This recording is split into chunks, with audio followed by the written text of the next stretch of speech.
Thousands of people surround the state capitol in a sea of red for a third day of teacher walkouts. They are hoping these protests will pressure state government leaders to make meaningful increases to the statewide school budget. ABC 15's Melissa Blasius is at the Capitol today, where the budget bills are expected to be released at any moment.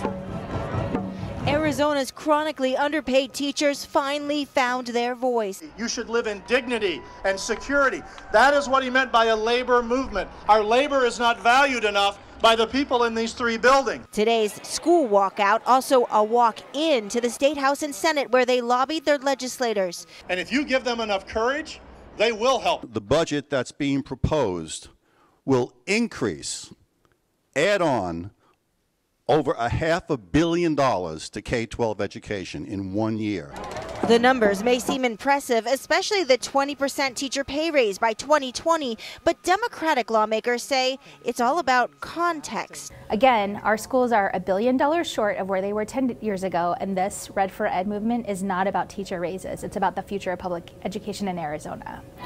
And teachers saying the proposed $100 million this year in additional assistance to schools does not give them enough to meet all needs. To me, you're then making a choice between, do we want new textbooks or do we want our support staff to have raises? In an effort to boost public confidence in a balanced budget, the latest version uses a less rosy economic outlook, and it includes advanced appropriations to make sure teacher raises and funding increases keep coming for several years, unless the state legislature specifically votes to take them out. It's as guaranteed as we can make it.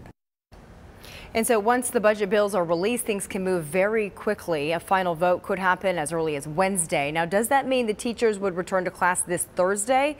It is still too soon to know if there is enough buy-in to this plan to make that happen. What we do know